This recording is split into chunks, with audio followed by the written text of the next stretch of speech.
Well, hey everybody, Research here again. We're going to take a little intermission this time. This History Channel Civil War game is not very long, so we're going to pad things out a little bit with some of the other video games that focus on the American Civil War. And it's going to give us a chance to kind of go into depth on certain things. This time, I'm going to talk about naval architecture, the Ironclads of the American Civil War. And I'm going to talk for a while, so if this is not something that you're interested in, you don't have to watch this one. This game is called Ironclads American Civil War. It's from a Russian team called Totem Games. Came out in 2009. You have a U.S. campaign and a CS campaign, and it focuses on this sort of alternate history where Great Britain, France, and Spain are interfering in the Civil War. So let's take a look at the CS campaign here. The Confederation does not have enough factories, and their funding of the war against the North comes from cotton and tobacco trade with Europe. Okay, that's Confederacy, not Confederation. If the U.S. fleet is allowed to establish a blockade of the Confederation's shipping routes, they would effectively hamper trading between the South and Europe. England and France have threatened the USA with an attack to distract the enemy fleet. This should give us the chance to improve our navy, to protect our shipping lanes, and continue our trades. We do not have seamen, we do not have weapons, and we do not have any ships, but we do have courage and honor! Exclamation mark. Well, let's give it a shot. So the first level here focuses on the meeting of the Ironclads, the very, very famous Battle of Hampton Roads, which I'm going to get into. But first, we're going to take a look at this game. Beautiful, isn't it? So there's the Virginia, CSS Virginia, and I'm going to talk about that in just a little bit. This is a turn-based naval combat game. I have seen turn-based combat done very well in some games. This is regrettably not one of them. It's got a little bit of a clunky interface. There's no tutorial, but it's not terribly complicated. It's just a matter of sailing close to the enemy, typing in your moves. Here you can change your rudder angle, your speed. You hit move, you go.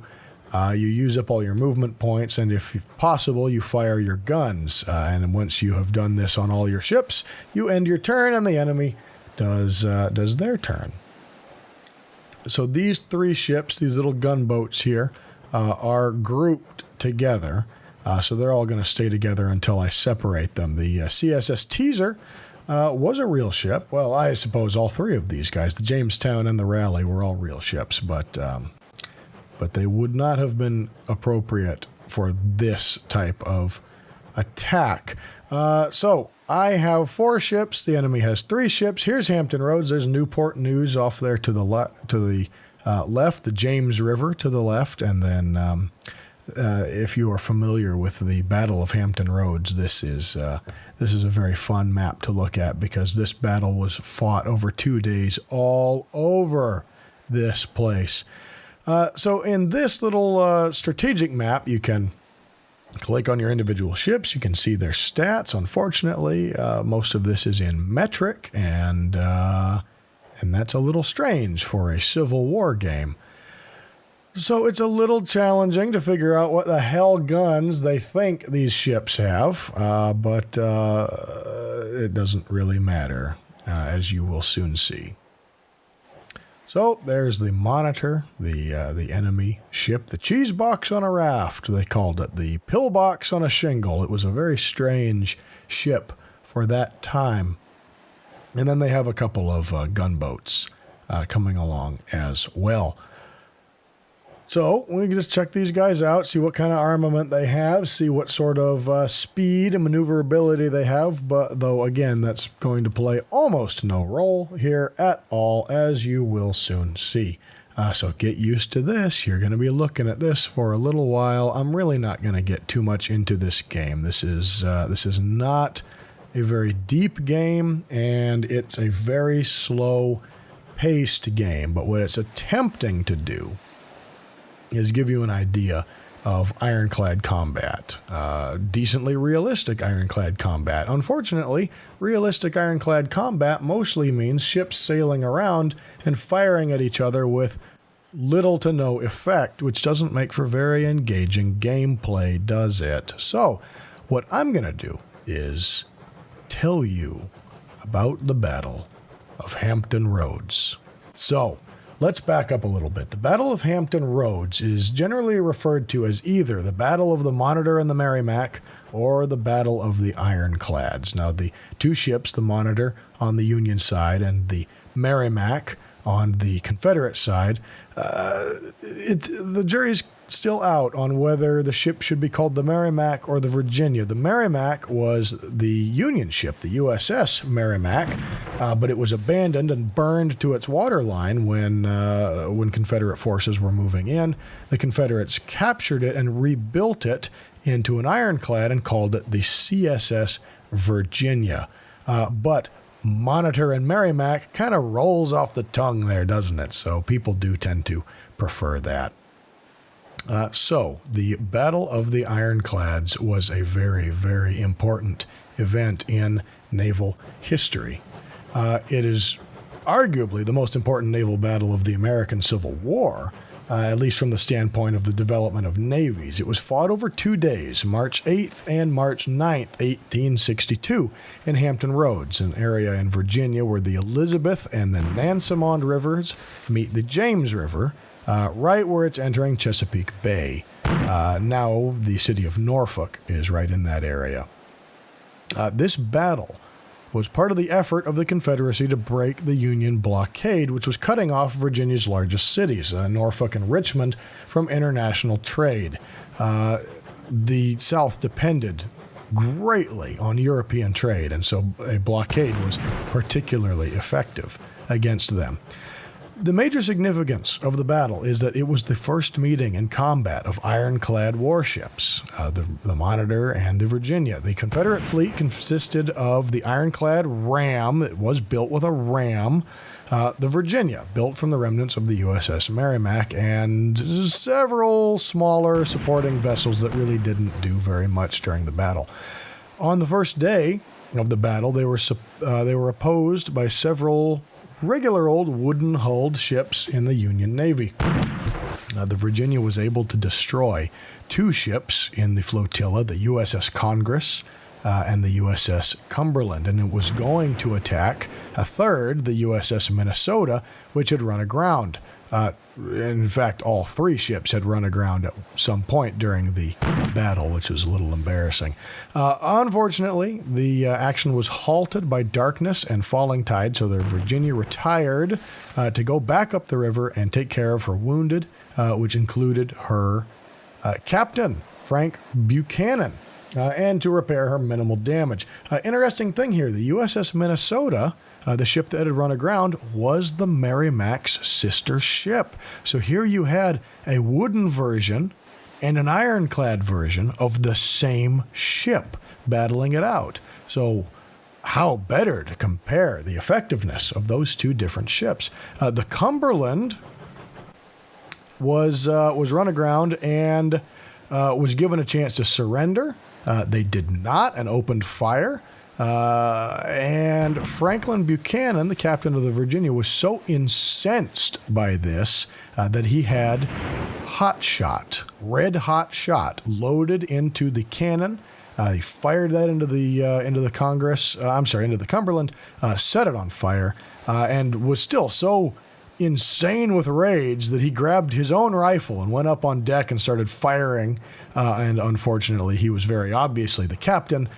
Union sharpshooters shot him in the leg, and he was brought below. So he was wounded on day 1. Determined to complete the destruction of the Minnesota, Roger Jones stepped in as captain while Captain Buchanan was getting treated for his leg wound. Roger Jones returned the ship to the fray the next morning, March 9. However, by just an incredible coincidence, and the whole series of events leading up to the meeting of the two ironclads was an incredible set of coincidences. During the night, the Union ironclad Monitor had arrived and taken a position to defend the Minnesota. The Minnesota was sort of going back and forth on trying to refloat. They were dumping guns overboard. They were doing everything they could to lighten the ship to try to back off. And then the Monitor arrived, and the Monitor was so small and had only 2 guns that everyone on the Minnesota just sort of gave up hope and instead decided to evacuate. But anyway, the Monitor was there, ready to defend, and the Monitor was waiting when the Virginia approached. The Virginia came in to attack the Minnesota. The Monitor moved in to intercept. The two ironclads moved into basically knife fighting range and fought for 3 continuous hours, just circling around, blasting into each other. Neither one able to inflict significant damage on the other. The duel ended completely indecisively. It was basically a draw. The Virginia returned back upriver to the Gosport Navy Yard for repairs. The Monitor moved back to defend the Minnesota. The two ships did not end up fighting again, and the blockade remained in place. But here's the main thing. Even though nothing really happened during the fight, the battle received worldwide attention. It had immediate effects on navies around the world. Navies all across the globe, particularly the preeminent naval powers, Great Britain and France, halted all construction of wooden-hulled ships, and basically all the other navies followed suit. A new type of warship, the Monitor-style warship, was produced based on the principles of the USS Monitor, and the use of a small number of very heavy guns, mounted so they could fire in all directions, was first demonstrated by Monitor, but soon became standard in warships of all types.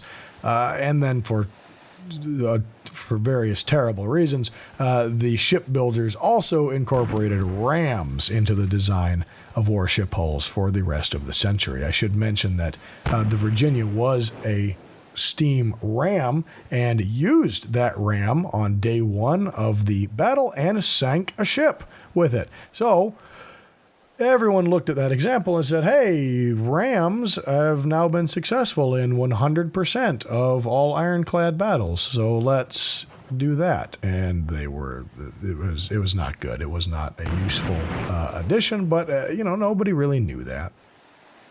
So let's look at this in some more detail. So, on April 19th, 1861, shortly after the outbreak of hostilities at Charleston Harbor, that was Fort Sumner, President Abraham Lincoln proclaimed a blockade of ports in all the seceded states. On April 27th, after Virginia and North Carolina had also passed ordinances of secession, that means they joined the Confederate States, the blockade was extended to include their ports also.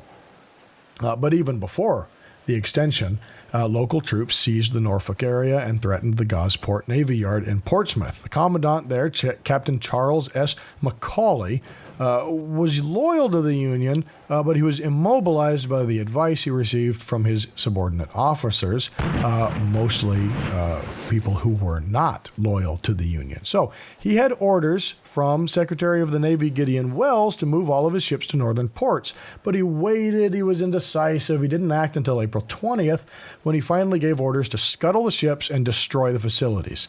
9 ships were burned to their waterlines, including the screw frigate USS Merrimack. The old frigate Cumberland was towed away successfully, but the Merrimack burned to the waterline and then sank. And what that meant is the engines remained intact. The destruction of the Navy Yard was shockingly ineffective.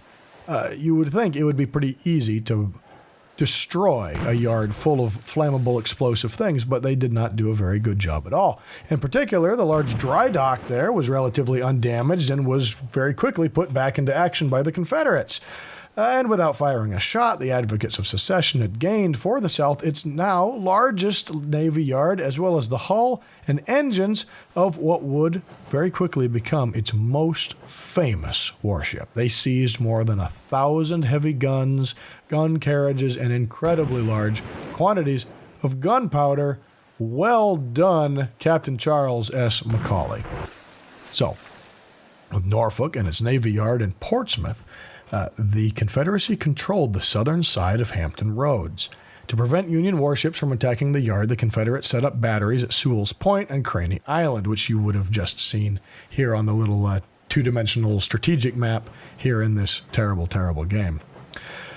The Union retained possession of Fort Monroe and held onto that for the duration of the war. They also held a small man-made island known as the Rip Raps on the far side of the channel.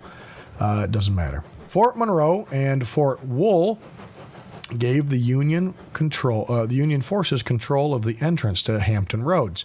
The blockade was initiated on April 30th, 1861, and it cut off Norfolk and Richmond from the sea completely. To further the blockade, the Union Navy stationed some of its most powerful warships right there in the harbor. There they were under the shelter of the shore-based guns at Fort Monroe and the batteries at Hampton and Newport News, and out of the range of the guns at Sewell's Point and Craney Island. So for most of the first year of the war, the Confederacy couldn't really do anything about that. So let's look at the birth of the Ironclads. When steam propulsion began to be applied to warships, naval constructors renewed their interest in armor for the vessels. Now, people had experimented with armoring ships before. In the Crimean War, there were some examples of that. That was 1853 to 1856, just before the American Civil War.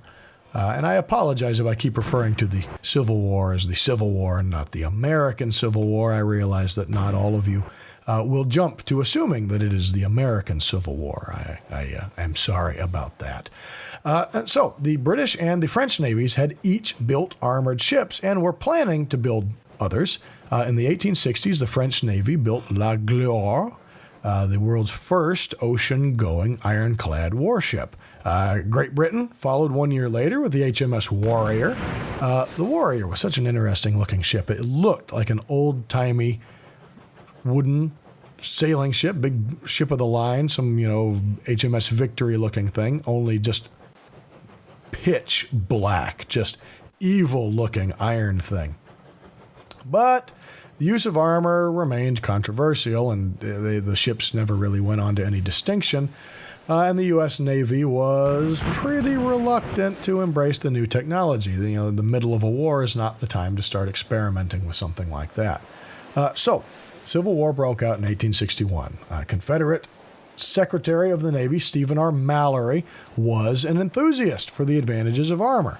As he looked on it, the Confederacy could never match the industrial North in numbers of ships, so they had to compete by building vessels that individually outclassed those of the Union. Very clever idea. Armor, he believed, would be the edge necessary. So, Mallory gathered himself a group of men who could put his vision into practice, among them John M. Brooke, John L. Porter, and William P. Williamson.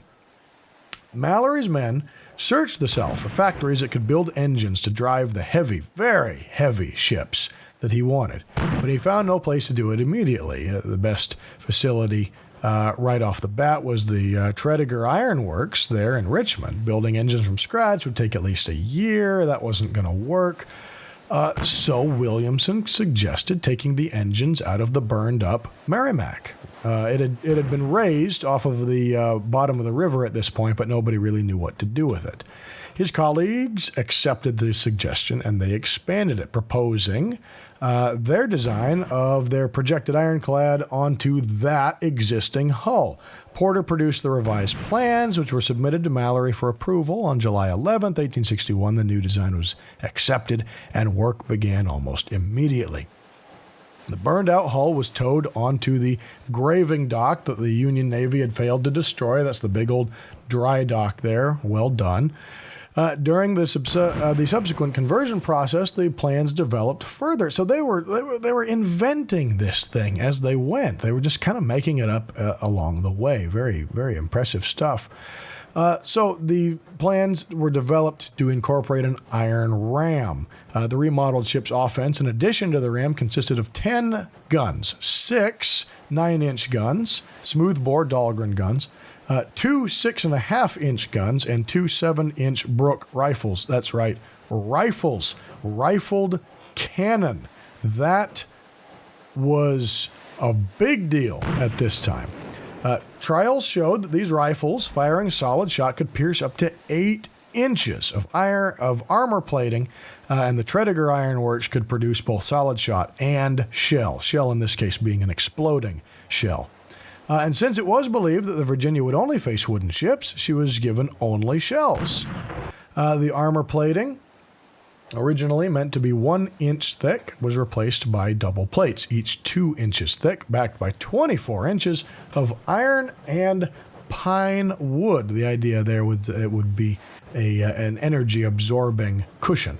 The armor was pierced for 14 gun ports, 4 on each broadside, 3 forward, and 3 aft. As you can see on my horrible little CSS Virginia here in the game, I only seem to have 4 guns total, or maybe each of these guns represents more guns. I don't know. This is not a very good game. Anyway, the revisions, together with the usual problems associated with the transportation system of the South, resulted in incredible delays that pushed the launch date out until February 3rd, 1862, and she was not commissioned until February 17, bearing the name the CSS Virginia. Now, what about the Monitor? Intelligence came to the Union very quickly that the Confederates were working to develop an ironclad, and this caused a lot of worry for the Navy.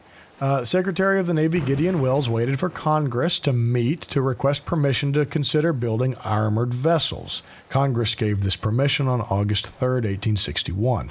Wells appointed a commission which became known as the Ironclad Board of 3 senior naval officers to choose among the designs that were submitted for consideration. The 3 men were Captains Joseph Smith, Hiram Paulding, and Commander Charles Henry Davis. The board considered 17 designs and chose to support 3 of them. Many of these designs have been lost to history, and I would love to see what people who had never heard or seen an ironclad before came up with.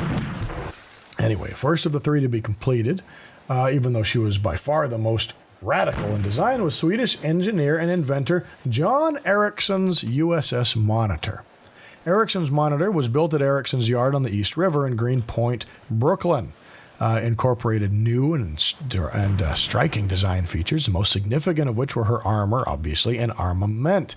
Instead of the large numbers of guns and rather small bore that characterized warships of the past, Ericsson opted for only 2 guns of very large caliber. He wanted to use 15-inch guns, but he had to settle for 11-inch Dahlgren guns when the larger size were unavailable. For comparison, 15-inch guns were some of the biggest guns used in World War II. The Yamato, I think, had 16-inch guns. So Ericsson was a little ahead of his time here. Anyway, these were mounted in a cylindrical turret. First time anyone had tried that. 20 feet in diameter, 9 feet high, covered with iron, 8 inches thick. The whole thing rotated on a central spindle and was moved by a steam engine that could be controlled by 1 man. Ericsson was afraid that using the full 30 pounds of black powder to fire the huge cannon would risk an explosion in the turret, so he demanded that a charge of only 15 pounds be used, so only half strength powder charge. As with the Virginia, trials found that a full charge would pierce armor plate. And this finding would certainly have affected the outcome of the battle if they had done it a little bit earlier. A serious flaw in the design was the pilot house from which the ship would be conned. It was a tiny little pyramid-shaped structure on the main deck, and its presence meant that the guns could not fire directly forward. And it was also isolated from other activities on the ship. Of course, this is this is far too early for shipboard telephones or anything like that. So guys were just running from one end of the ship to the other with messages, and that's not a great way to do things. Anyway, despite the late start and the novelty of the construction, the Monitor was actually completed before the Virginia, but the Confederates did get the Virginia out to sea first. So we know where the Monitor came from. We know where the Virginia came from. Let's look at the battle. So, the battle began when the large and unwieldy CSS Virginia steamed into Hampton Roads on the morning of March 8, 1862. Captain Buchanan intended to attack as soon as possible. Virginia was accompanied from her moorings on the Elizabeth River by the Raleigh and the Beaufort. And if you look over here at the game, one of our ships is the Raleigh. How about that? And it was joined at Hampton Roads by the James River Squadron, the Patrick Henry, the Jamestown, and the Teaser. Well, how about that? That's all the ships that I have right here. That means 2 ships are missing, the Beaufort and the Patrick Henry, but that's fine. When they were passing the Union batteries at Newport News, the Patrick Henry was temporarily disabled by a shot in her boiler that killed 4 of her crew. At this time, the Union Navy had 5 warships at Hampton Roads, in addition to several support vessels. The sloop of war, USS Cumberland, the frigate Congress, were anchored in the channel near Newport News. The frigate St. Lawrence and the steam frigates Roanoke and Minnesota. Steam frigates, remember, the Merrimac was a steam frigate. They were parked near Fort Monroe, along with the store ship USS Brandywine. The latter 3 got underway as soon as they saw the Virginia approaching, but soon they all managed to run aground on a sandbar. Good job. St. Louis and Roanoke took no further important part in the battle. Virginia headed directly for the Union squadron. The battle opened when the Union tug Zouave fired on the advancing enemy, and the Beaufort replied. This preliminary skirmishing did not have any effect at all, and the Virginia didn't fire until she was within very close range of the Cumberland. The return fire from the Cumberland and Congress bounced off the iron plates without penetrating, though later some of the Cumberland's payload did do some very light damage. None of the plates were punctured or anything, but this was all riveted together, and when the shots would impact on a rivet, the rivet would break and go just bouncing around inside the gun deck. So I'm sure that was a delight. Can you imagine the sound of that? Being hit by however many iron cannonballs while you're in a big iron ship must have been pretty noisy. Anyway, the Virginia rammed the Cumberland below the waterline, and she sank rapidly. Here we go. Gallantly fighting her guns as long as they were above water, according to Buchanan. She took 121 seamen down with her, and then many of them were wounded but survived, and that brought the casualty total for that ship to 150. Ramming Cumberland nearly resulted in the sinking of the Virginia. The bow ram got stuck, and as the Cumberland began to go down, she nearly pulled the Virginia down with her. The Virginia had rammed into the side of the Cumberland and then fired a cannon right into the side. It knocked a hole 7 feet wide under the waterline, so the Cumberland was done for. Luckily, the current caused the 2 ships to begin twisting, and the ram snapped off, and that released the Virginia. So that was a close one. Buchanan next turned the Virginia on Congress. Seeing what had happened to the Cumberland, Lieutenant Joseph B. Smith, the captain of the Congress, ordered his ship grounded in shallow water. By this time, the James River Squadron, commanded by John Rudolph Tucker, had arrived and joined the Virginia in the attack on the Congress. After about an hour of unequal combat, the badly damaged Congress surrendered. While the surviving crewmen of the Congress were being ferried off the ship, a Union battery on the North Shore opened fire on Virginia. And in retaliation, the furious Buchanan ordered Congress fired upon with hot shot, which is cannonballs put into the boiler to get them up to red hot. The Congress caught on fire, and it burned for the rest of the day. At midnight, the flames reached the magazine, and she exploded exploded very spectacularly, they say. Personnel losses included 110 killed or missing and presumed drowned. Another 26 were wounded, several of whom died very shortly after. If you want to read a very dramatic account of this battle, the author and amateur treasure hunter / historian Clive Cussler has written extensively about the battles of the Civil War and did a wonderful job describing this fight. So that's the Cumberland and the Congress now down. Now, although she hadn't suffered anything like damage, the damage she'd inflicted, the Virginia was starting to get a little beat up here. The shots from the Cumberland, the Congress, and the big cannon on shore had riddled the smokestack. And it was affecting the oxygen into the engines and reducing her speed. Now, the Virginia was already a very, very slow ship, so this is a pretty big problem. 2 of her guns were disabled and several armor plates had been loosened, though luckily none had been lost. 2 crew were killed and a couple more had been wounded.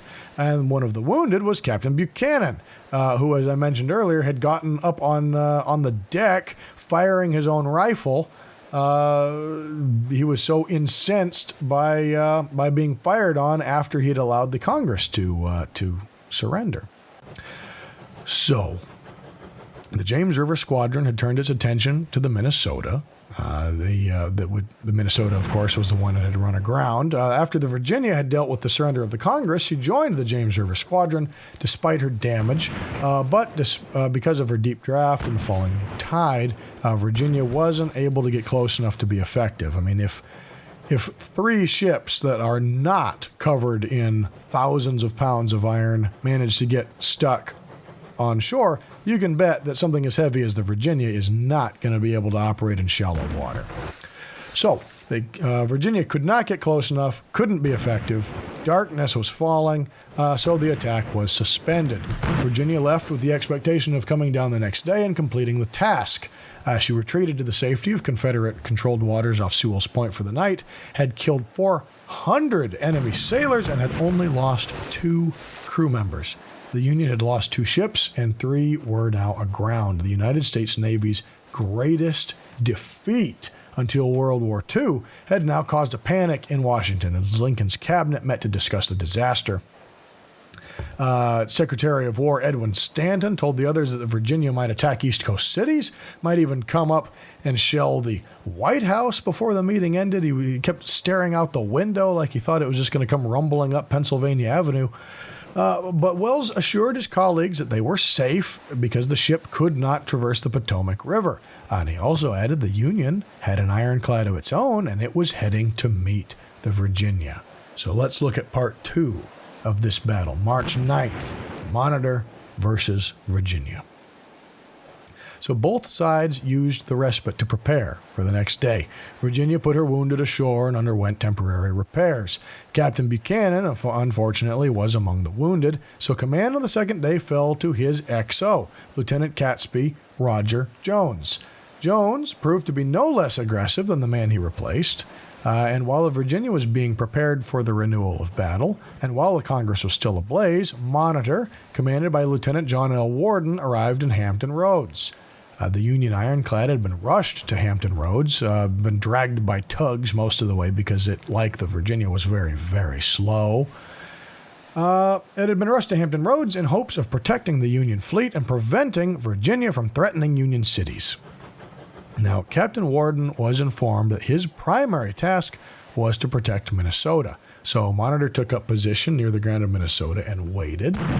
All on board felt that we had a friend that would stand by us in our hour of trial, wrote Captain Gershom Jacques von Brunt, the vessel's commander, in his official report the day after the engagement. The next morning at dawn, March 9, 1862, Virginia left her anchorage at Sewell's Point and moved to attack the Minnesota, which was still aground. She was followed by 3 ships of the James River Squadron, and they soon found their course blocked, however, by the newly arrived Monitor. Now, at first, Jones believed the strange craft, which one Confederate soldier mocked as the cheese box on a raft, to be a boiler being towed from the Minnesota. Didn't even think it was a ship. He did not realize the nature of his opponent, but soon it became very apparent that he had no choice but to fight her, because the first shot of the engagement was fired at Monitor by the Virginia. The shot flew past the Monitor and struck flew past Monitor and struck the Minnesota, which answered with a broadside, and this began what would be a lengthy engagement. Again, all hands were called to quarters, and when she approached within a mile of us, I opened on her with my stern guns and made a signal to the Monitor to attack the enemy, von Brunt added. After fighting for hours, mostly at close range, neither could overcome the other. The armor of both ships proved adequate. In part, this was because each was handicapped by her offensive capabilities. Buchanan and the Virginia had not expected to fight another armored vessel, so his guns were supplied only with shell rather than with armor-piercing shot. Shell, again, is an exploding munition, and shot would be a solid cannonball. The Monitor's guns were used with a standard service charge of only 15 pounds of powder, which did not give the projectile sufficient momentum to penetrate her opponent's armor. Tests conducted after the battle showed that the Dahlgren guns could be operated safely and efficiently with charges of as much as 30 pounds. So, oops. The battle finally ceased when a shell from Virginia struck the pilot house of the Monitor and exploded, driving fragments of paint and iron through the viewing slits into Worden's eyes and temporarily blinding him. As no one else could see to command the ship, the Monitor was forced to draw off. The XO took over and the Monitor returned to the fight. In the period of command confusion, however, the crew of Virginia believed that their opponent had withdrawn, and although the Minnesota was still aground, the falling tide meant she was out of reach again.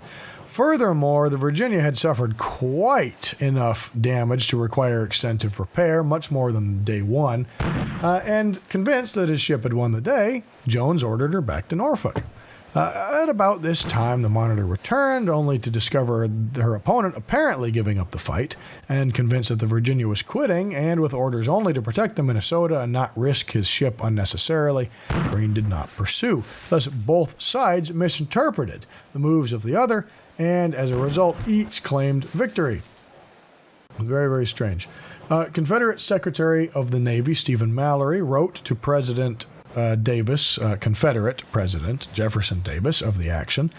The conduct of the officers and men of the squadron reflects unfading honor upon themselves and upon the Navy. The report will be read with deep interest, and its details will not fail to rouse the ardor and nerves of the arms of our gallant seamen. It will be remembered that the Virginia was a novelty in naval architecture wholly unlike any ship that ever floated, that her heaviest guns were equal novelties in ordnance, that her motive power and obedience to her helm were untried, her officers and crew strangers comparatively to the ship and to each other, and yet under all these disadvantages the dashing courage and consummate professional ability of Flag Officer Buchanan and his associates achieved the most remarkable victory which naval annals record.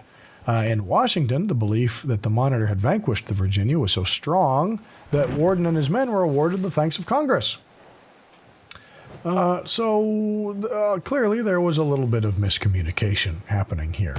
During the two-day engagement, the USS Minnesota shot off 78 rounds of 10-inch solid shot, 67 rounds of 10-inch solid shot with 15-second fuse, 169 rounds of 9-inch solid shot, 189-inch shells with a 15-second fuse, 35 8-inch shells with a 15-second fuse, and 5,500 pounds of service powder, gunpowder.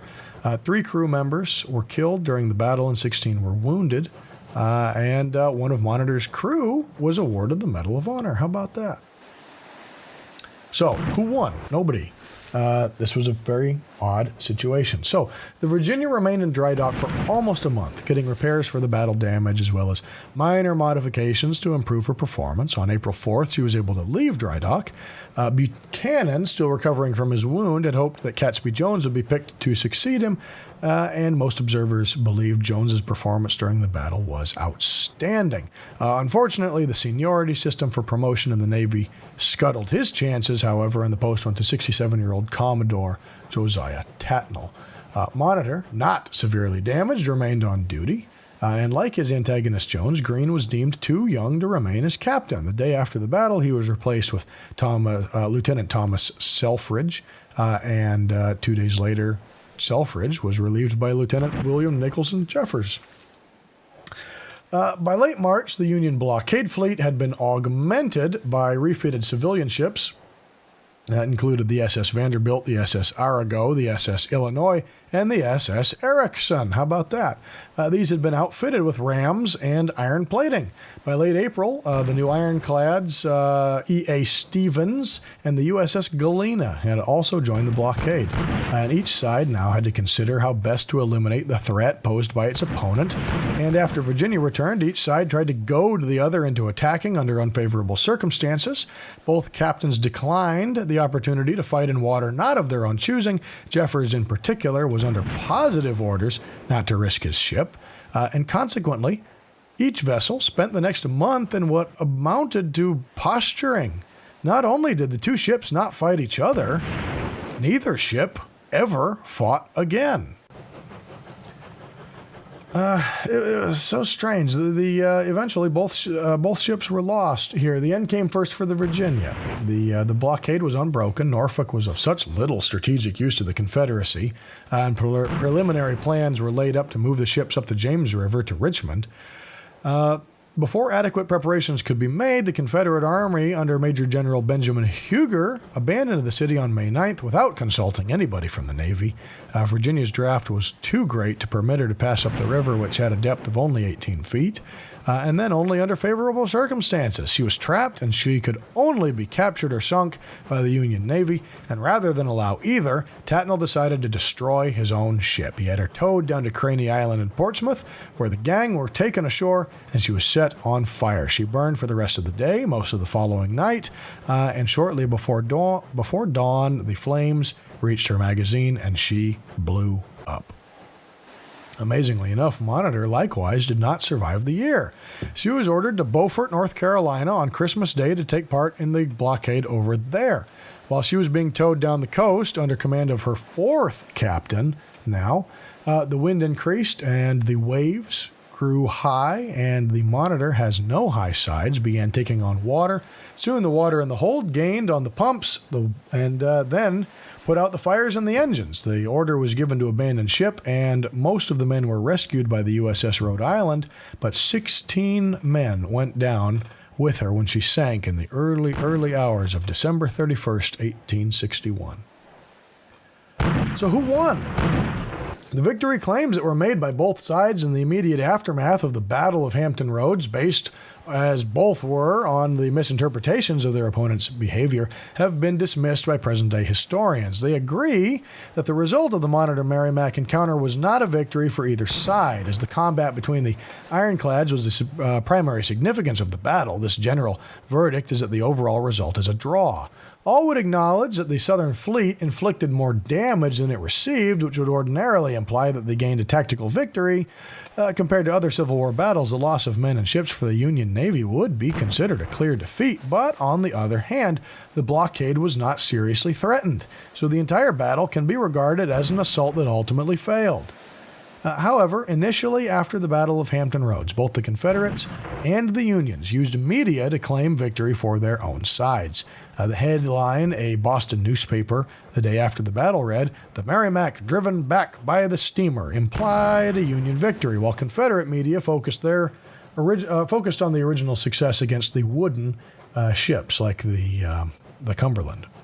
Despite the battle ending in a stalemate, it was seen by both sides as an opportunity to raise wartime morale, especially since the ironclad ships were an exciting naval innovation that intrigued their citizens. Evaluation of the strategic results is likewise disputed. The blockade was maintained. It was even strengthened after a little while, and the Virginia was bottled up in Hampton Roads. Because a decisive Confederate weapon was negated, some have concluded that the Union could claim a strategic victory. Confederate advocates can counter, however, that Virginia had a military significance larger than the blockade, which was only a small part of the war in Tidewater, Virginia. Her mere presence was sufficient to close the James River to federal incursions. She also imposed other constraints on the Peninsula Campaign, being mounted by the Union Army under General George B. McClellan, we'll talk more about him later, who worried that she could interfere with his positions on the York River. And although his fears were completely baseless, they continued to affect the movements of his army until Virginia was destroyed. So how about that? What impact did it have on naval warfare?